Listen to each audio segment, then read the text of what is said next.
พายุเข้าบ้านบ่สุกแล้วพี่น้องมาแล้วปุ๊บสักเครื่องแล้วปุ๊บพายุเข้ามาปรับพี่น้องเลย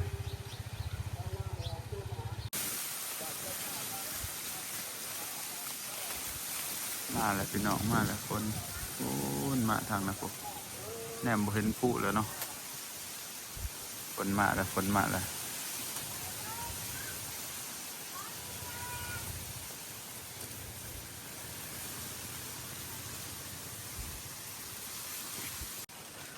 ก็กล้วยคอยคือสิฮักขันมาแห้งนี่ฮักแน่นอนบ่เหลือ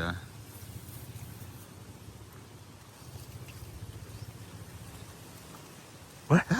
กลัวป้าห้องวิมาแม่มาอุ้ยเป็นตะยานเมื่อจะยานเมื่อ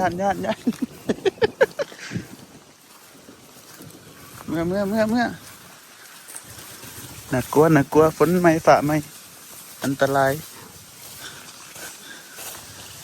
น่ากลัวมันน่ากลัวกลับบ้านกันเถอะฝนมาแล้วพี่น้องมาแห้งคักมาเลยพายุที่เขาแห้งประจับอุ้ยทั้งฝ่าทั้งฝน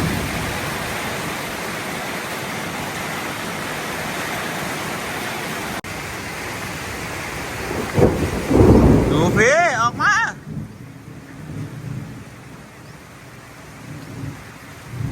เป็นตาฝนเห็นยังเห็นว่าพายุมันเข่าครับจะติแห้งครับสักเครื่องแล้วเมื่อกี้นี่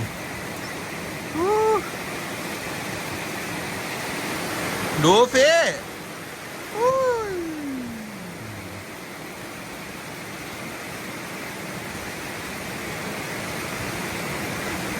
โอ้ตัวที่เราค้นเขาแม่บางคำสิงค้นเขาอยู่พี่น้องนั่นเลยแล้วค้นมาท่านแล้วสบอคือจังว่าแล้วล่ะค้นตะเวทพวกอุ้ย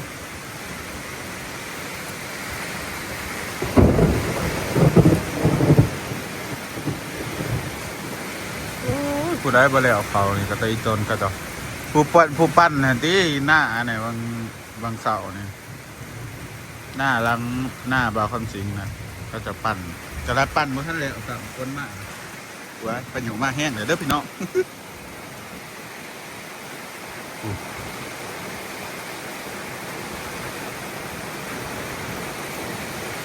ต้องคนต้องล่มแต่ว่าล่มมาแห้งก็ได้พี่น้องเป็นล่มสมัยโอเคอยู่มันมาแห้งกว่านี้แบบเป็นตะยะอยู่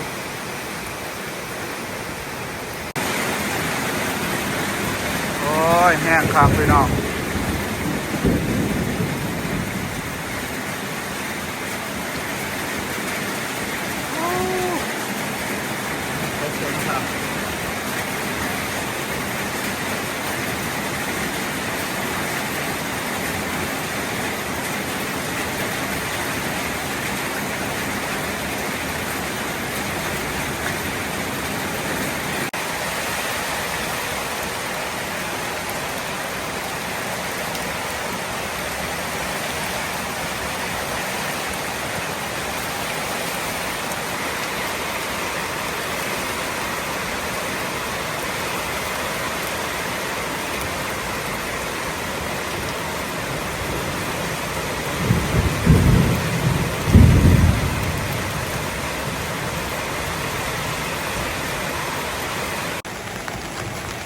สบายดีสวัสดีพ่อแม่พี่น้องทุกคนเด้อดีต้อนรับเขาสู่สองเบาทุกคนนี่ดีพี่น้องเมื่อนี้พายุเขาบ้านเนาะเขาแห้งอลีจนก็มีทั้งลมทั้งฝนพี่น้องเลยฝนตอนนี้ก็ซาลงแน่แหละยังแต่ฝนยังคิดอยู่ว่าสิไปอุ้ยตาเหลืองน่ากลัวดิคิดอยู่ว่าสิไปอันเงี้ยนไตอึ่งอยู่บ่อนี่มือแรกนี่เพราะว่าบ้านบาซุกขันบ่มีอึ่งขันไปไต่ก็ต้องไปไต่อยู่ไกลน้องพี่น้อง ต้องไปไต่ญี่ปุ่นแถวบันไม้สิ่งสัมพันธ์เดี๋ยวสิล่องส้นหมู่เบิ่งว่าจะไปบ่มื้อนี้ก็สิมารีวิวถนนหนทางพี่น้องหลังจากที่ปีทำอิฐเนาะเอาเฮ็ดคอนกรีตพี่น้องเอ้ยครั้งแรกอันเฮ็ดไปแบบว่าปกตินะเวลาฝนตกพี่น้องทางจะเปื้อนแบบขี้ต้มเลยนะย่างขี้ต้มน้ำจะหงแบบย่างบ่ได้เด้อเนาะแต่ฝนตกครั้งแรกครั้งทำอิฐนะอุ้ยมาเบิ่งกันพี่น้องว่าปีนี้มันสิเป็นแนวไรสะดวกสบายขึ้นหลายครับพี่น้องเลยโอ้ยเสาห่มก็เด้อขยะ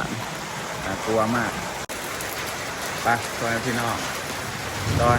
เขาเฮ็ดถนนหนทางเนาะตอนนั้นมีFCบอกว่าอันเฮ็ดห้องน้ำในเด้อขาเบิ่งโลดท่านสั่นบัดตอนฝนตกมาน้ำ2 บาท3 บาทนะเพราะว่ามีน้ำไหลน้ำลงนี่แล้วเนาะเอาเทจะค่อนมาเมื่อนี้จะสิได้มารีวิวตัวจริงแล้วเนาะว่าฝนตกมันสิเป็นแนวไรพี่น้องอันน้ำมันสิหง2 บาท3 บาทบ่คืออันสิเป็นแนวไรก็สิรีวิวอันนี้หอบไม่เลยว่ามันสิเป็นแนวไรมาพี่น้องบาสุกสิมารีวิวถนนหนทางคอนกรีตบ้านเฮาเนาะว่าได้ลำบากอีกต่อไปเลยพี่น้องว่าได้ลำบากขึ้นแต่ละปีแล้วโอ้เก็บบักม่วงหลายๆพ่อฮันไปเก็บที่ไซหาเก็บตัวใต้ปลาทีโตมาอันคักนี่มารีวิวกันเด้อพี่น้องฮะน้ำขึ้นบ่น้ำเสะขึ้นโอ้มันจะบ่อันนี้บ่โอ้ยนี่เด้อพี่น้องอันทางถนนคอนกรีตเราวางมือที่ฝนตกเนาะอันมันก็จะมีห้องน้ำอยู่นี่เด้อพี่น้องนี่เห็นว่าอุ้ยน่ากลัวแท้มันจะมีห้องน้ำไหลลงไปออกทงหน้าเนาะพี่น้องอันนี้คือห้องน้ำประจำหมู่บ้านเราเดี๋ยวเราสิพารีวิวเบิร์ดเนาะมันมีห้องน้ำหลายบ่อนอยู่อันนี้คือห้องน้ำอีกแห่งหนึ่งมันจะไหลลงไปพุ่นพี่น้องกระบายตามน้ำให้แหละคันคือฝนตกแห้งจะสีมีน้ำคงตามบ้านแน่จักหน่อยเนาะก็คือบางเฮือนไหนที่ต่ำแน่ก็คงแน่คือเฮือนลังนี่เนาะกระหงทุกปีพี่น้องตั้งแต่ตอนบ่มีคอนกรีตพุ่นแหละตอนบ่มีคอนกรีตกระหงคือเก่าเพราะว่าห้องน้ำอยู่บ่อนนี่มันก็ไหลตลอดนะพี่น้องเลยปิดบรรยากาศภาพที่แบบว่าฝนตกมาแล้วอันนั้นพี่น้องเดี๋ยวทางเปื่อนทางเปิดจนย่างไปบ่ไหลเนาะมาเป็นภาพไหม้แล้วบัดนี้พี่น้องสบายแล้วบัดนี้คือต้องบอกก่อนเนาะคือต้องบอกก่อนเนาะพี่น้องว่าทางตัวนี้เป็นทางที่ชาวบ้านเก็บเงินออกกันเนาะพี่น้องเพื่อน500,000แล้วก็บวกจากงบ FCแล้วก็ผู้ใหญ่ใจดีจากช่อง YouTube บาวซุกคนยินดีแล้วก็ทีมงานยินดีเนาะพี่น้องออกซอยกันเติมชาวบ้านเงินออกไล่ประมาณกันตีเปอร์เซ็นต์กับเงินชาวบ้านมีเพียงแต่ประมาณ 30% เนาะแต่ว่าเงิน FC นะ 70% เลยพี่น้องต้องขอบมุกขอบใจทุกคนเนาะที่ซอยเรือหมู่บ้านตั้งหลางพี่น้องมื้อนี้ก็ได้ใส่จริงแล้วพี่น้องฝนตกมากก็สะดวกสบายแล้วบ่ได้ลำบากคือแต่ก่อนนี่ย่างบ่ได้เด้อสัมนี่สิต้มติดเนาะสิต้มเละเลยมาเดี๋ยวสิมารีวิวให้เบิ่งต่ออีกพี่น้องนี่แหละพี่น้องทางในหมู่บ้านก็สิมีบ่อนหงแน่บ่อนบ่หงแน่เนาะเพราะว่าบางบ้านบางเฮือนเขาเจ้าก็บ่ขุดห้องจังซี่นะพี่น้องคือตัวนี้แป๊บเดียวมันระบายแป๊บเดียวก็เบิดนี่ส่วนร้ายกับบ่หงพี่น้องบางวันมันก็หงไปธรรมดาเนาะห้องฝนตกมันบอกกับบ่ถึงขันที่แบบว่าหงจนถ่วมบ้านซ่อบ้านจะสินะคือจะสิมันก็ธรรมดานี่นะฝนแป๊บเดียวมันก็เบิดแล้วพี่น้องโอ้บ้านนี่บ่เฮ็ดอันนี้ทางลงพี่น้องแตกหมดแล้วก็จะเหยียบอันนี้นะอันนี้ก็ขึ้นครับเข้าสิหักษาเนาะพี่น้องความยาวของคอนกรีตนี่พอดีสุดบันใหญ่แล้วพี่น้องพอดีแล้วเบิดบันใหญ่สิไลประมาณนี้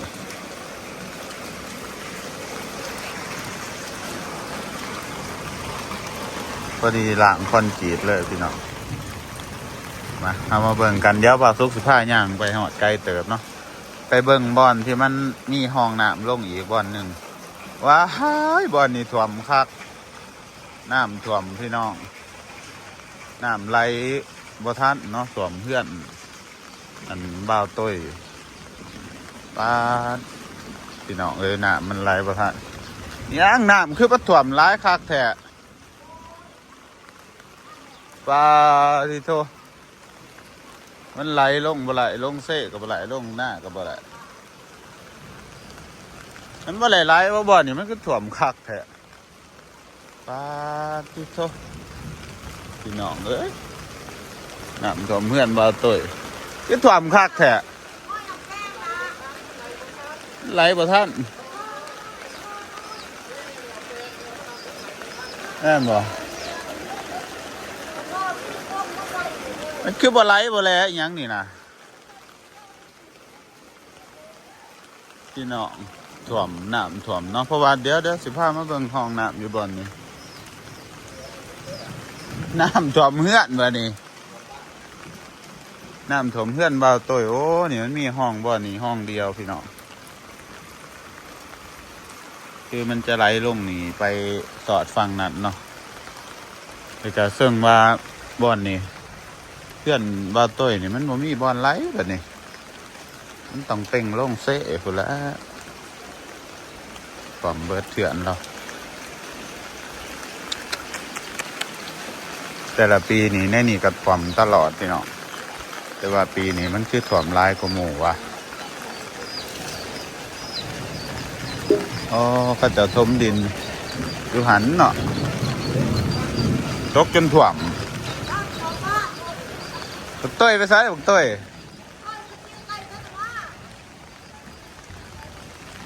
นั้นต้องให้มันไหลพี่น้องบ่อนนี้คือเป็นจุดบอดด้วยเนาะเฮ็ดจะได้เขาจะสีเฮ็ดจังไดได้แบบนี้ปกติมันสิไหลลงหันพี่น้องเดี๋ยวได้แสดงปกติมันสิไหลลงหันแต่ว่าปีนี้ก็จะพรมใหม่เนาะเฮ็ดให้น้ำมันบ่ไหลพี่น้องมันไหลระบายลงหันบ่ไหลซัมบ่ไหวอีกแล้วไหลลงแต่บ่อนเดียวเดี๋ยวพาไปเบิ่งบ่อนอื่นเด้อพี่น้องบ่อนอื่นก็บ่มีปัญหานะมีแต่ปัญหาบ่อนนี้เด้อฝนตกครั้งแรกพี่น้องนะบ่อนอื่นก็ธรรมดาได้พี่น้องแต่ว่าบ่อนหันเพื่อนเราหันน้ำมันบ่ไหลลงน้ำเสะก็จะไปตันก็ต้องขวัดห้องเด้อมันบ่อยากให้มันถ่วมเฮือนนี่เดินมาเบิ่งคือเฮือนซาบอบบี้เด้อนี่บ่อนนี้มันเป็นแบบจุดอัพนะอุ้ย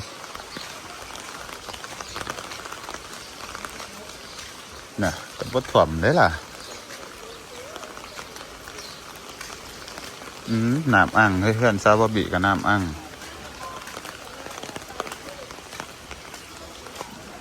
เพื่อนซาบะบิกับน้ำอ่างน้อยหนึ่งน้ำตกแห้งพี่น้องมันระบายประทัด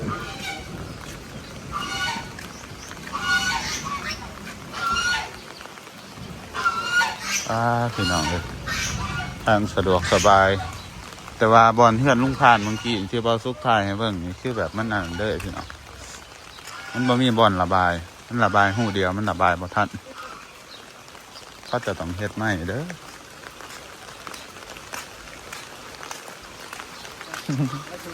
นั่นแหละเบิ่งถนนน่ะมันไหลอยู่บ่อย่ามาไหลเพื่อนลุงพานจนถ่วม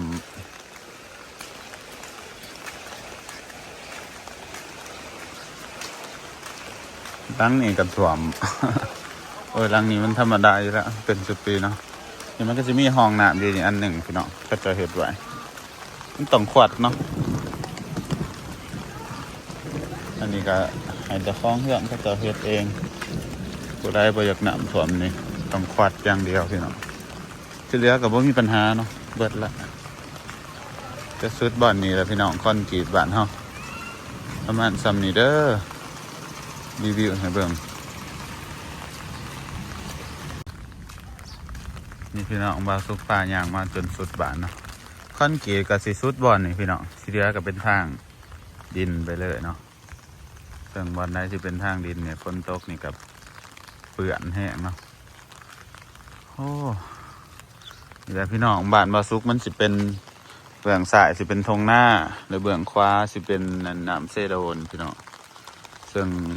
เวลาฝนตกน้ำมันก็สิไหลลงทั้งไหหน้าเนี่ยทั้งน้ำเซโดนเนี่ยพี่น้องเลยมันก็สิไหลลงน้ำเซ่เนี่ย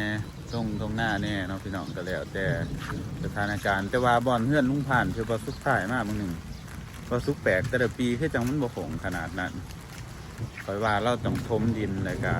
ให้ดินมันเพียงกันเนาะเพราะว่าปกติแต่ละปีมันสิไหลลงน้ำเซ่นะพี่น้อง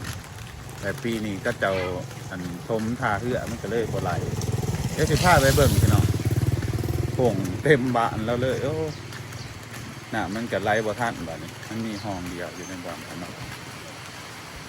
แต่ฝนก็ตกแห้งแน่มื้อนี้แห้งแบบแห้งอีหลีนะก็บ่แห้งน้ำเสาะขวาเป็นแหละสิได้เที่ยวอยู่บ้าแบบนี้น้ำเสะขึ้นบ่พอเกิดฉันขึ้นที่เนาะเสะบ่ขึ้นปานใดฝนตกแต่ละเทื่อพี่น้องน้ำมันสิเสาะทั้งท่าตกแห้งแล้วเนาะน้ำมันไหลลงนี่คอยเด้อพี่น้องเด้อมื่นเด้อมาจะไซนี่โอ้ตีไก่ตายเฮ้ยคอยเด้อบอดิเฮ้ยมื่นได้เฮ้ยมาตีไก่กี่ดอกมันเสะบ่ขึ้นปานใดเด้อพาพี่น้องเบิ่งเสะไก่สิฮอดหน้าฝนแล้วพี่น้องบัดนี้พายุเริ่มเข้าแล้วโอ้ยเที่ยวยากแล้วบัดนี้บ่ได้ไปยามกลางคืนนะคันครัวเป้นี่ปกติคันมีครัวนี่เฮาไปยามแรงก็แล้วโอ้เบรกอยู่บ่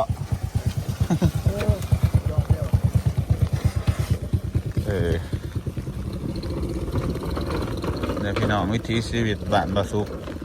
ก็สิประมาณนี้เนาะยามฝนยามอันนั้นยามแรงก็สิเปลี่ยนผันวิถีชีวิตไปตามฤดูกาลยามแรงก็สิใช้ชีวิตสบายในการเดินทางนะสิสะดวกสบายยามฝนมานี่ก็สิเริ่มยุ่งยากแล้วพี่น้องจักหน่อยนี่อันนี้ครัวเนาะมาถ่ายครัวให้เบิ่งครัวสะพานประมาณนี้พี่น้องตำอีดว่ามือนี้สิไปลองแพร่แต่บ่ได้ไปซ้ำฝนมาพายุเข้าก่อนไปเบิ่งที่หูความหนามันไหลแห้งแล้วมันไหลลงน้ำเสมันเสาะมามันเสาะขี้เหอะมา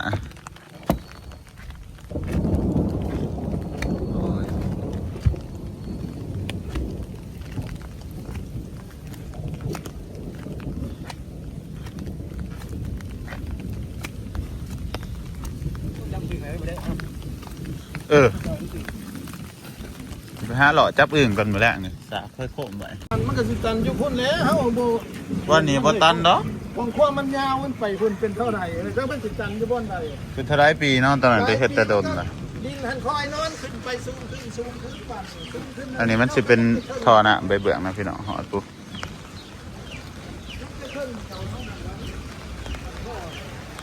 เดี๋ยวมาเบิ่งเพื่อนบาตอยเนาะสิพามาเบิ่งพี่น้องน้ำหงแบบหงแห้งอะไรนั่นน้ำลายเหือนนะมาไหลมาบ่อนนี่ปอมเลยระบายเพราะท่านระบายหูเดียวอีก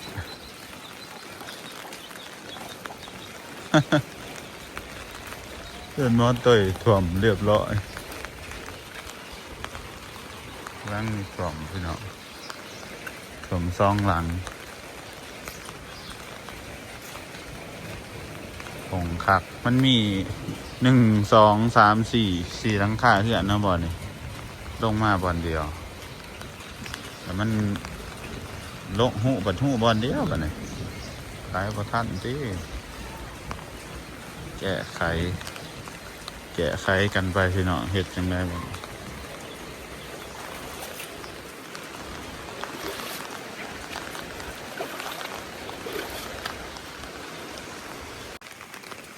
เดี๋ยวหน้าบอลเพื่อนพอว่าตัวมันสิไหลลงนี้เนาะลงหน้าบ่สุก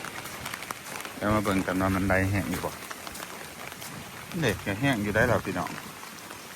แต่ว่ามันระบายบ่ทันมันฝนตกแห้งอยู่ดีอันนี้คือน้ำตัวมันไหลมาเป็นท่อปาก40นี่แหละพี่น้องตอนใส่แต่3-4 ปีก่อนจะไหลลงให้หน้าเบิดแต่ว่ามันไหลบ่ทันรอถาจนมันระบายไปแล้วพี่น้องขวดบ่อนี้มันก็ไหลตื้อตัวนี้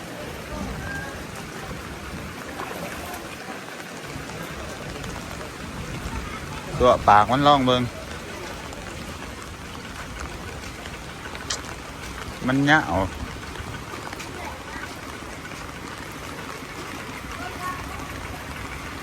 ก็สิมุนไหลมันก็ไหลแห้งอยู่ดอกพี่น้อง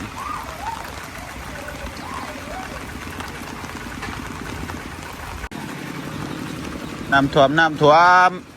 รท่วมดีเรื่องนัวเตยท่วมคักท่วมเนี่ยท่วมจนเพียงหัวเข้าพุ่นแล้วนี่มานด้วยเพื่อนอีแต่นี่ ท่วมจนอันนี้พี่น้องเลยตั้งคอนกรีตบ้านเฮาไปก็ถ่ายจนมันระบายพุ่นแล้วพี่น้องแป๊บเดียวหรอกศึกษาเวลาเนี่ยแต่ว่าขันจะแก้ไขดีๆก็ต้องให้เรามาถมหน้าบ้านบ่อนี้เนาะเอาดินมาถมเพราะว่าบ่อนี้มันต่ำแห้งเป็นบ่พี่น้องแถวนี้มันบ่ต่ำบ่อนที่มันสูงนะมันก็ยังบ่หงแถวลายบ้านนะก็ต้องให้หน้ามันไปลายบ่อนแต่ว่าเฮือนเราเห็ดมาแต่ดนแล้วพี่น้องมันต่ำมาแต่ดนแล้วมันก็สิยากแน่เนาะระบายบ่ทันส่วนเพื่อนแถวนี้มันก็ระบายผู้ระบายลงลังเพื่อนบ่สุกพุ่นแหละพี่น้องส่วนลายเพื่อนลังแถวนี้มันก็ผู้ไหลไปทางนั้นต้มจริงขันเพื่อนไรขันดูนี่เนาะพุด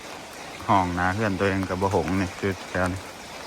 ขันหงนี่คือแบบว่าบ่ได้ควัดห้องผู้ใดดูควัดห้องกับบ่หงตะคองพี่น้องเพราะว่าห้องแต่ละเฮือนนี่บางเฮือนนี่เขาจะกระเฮ็ดห้องดีๆ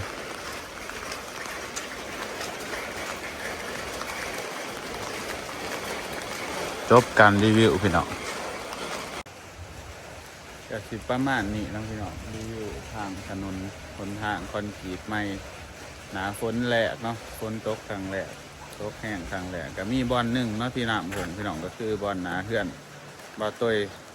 ซึ่งน้ำมันไหลบ่ทันพี่น้องบ่แม่นว่าบ่มีห้องน้ำเด้อน้ำมันไหลบ่ทันซึ่งมันเป็นท่อน้อยนะแล้วน้ำมันไหลบ่อนตื่มเพื่อนน่าต่ำเนี่ยมันก็เลยไปหงแต่บอลหันบอลเดียวมันก็ไหลระบายบ่ทันก็เลยหงอันนี้เป็นบอลที่บาสุกย่างพามารีวิวตอนทำอิฐเนาะมันก็ไหลปกติพี่น้องไหลลงให้นะก็ไหลปกติแต่ว่าบอลมันสีสะกว่าบอลนี้เนี่ยตัวทอนปากหน่อยเลยกันมันยาวเนี่ยหูมันยาวนะมันเลยสะแต่ละบอลกับบ่ผงเลยพี่น้องผงบอลเดียว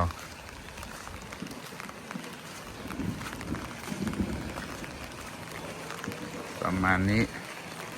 ตอนมาแล้วมีนี่บอลนี้ยังผงพี่น้องแป๊บเดียวมันก็อันนี้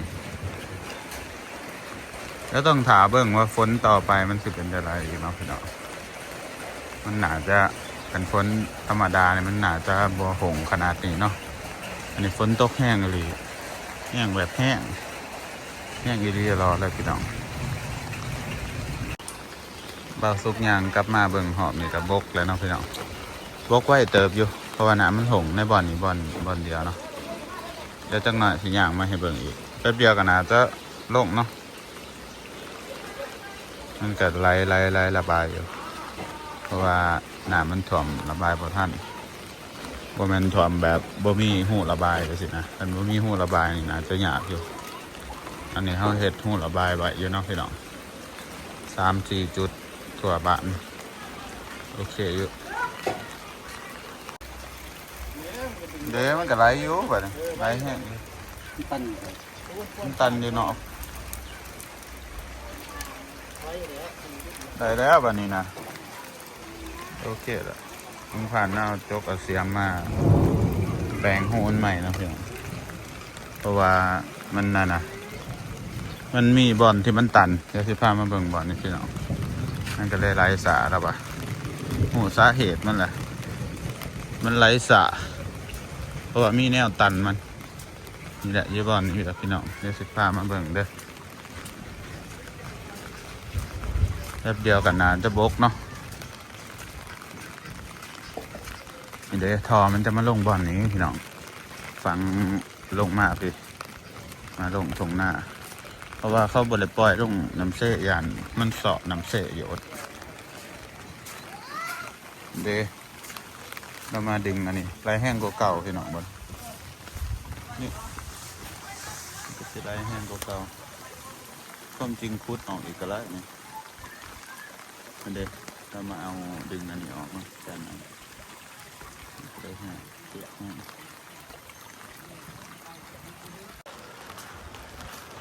ไปพี่น้องจบการรีวิวทางเขาบ้านแล้วเนาะวันนี้การน้ำหงก็โอเคแหละเพราะว่าแปลงท่อไม้เลยเนาะมันมีอันนั้นมาตันกี่ฝุ่นกี่งาแล้วก็หักไม้แต่พอดีมันก็ไล่แห้งนะพี่น้องแต่หนาก็หนาจะโบหง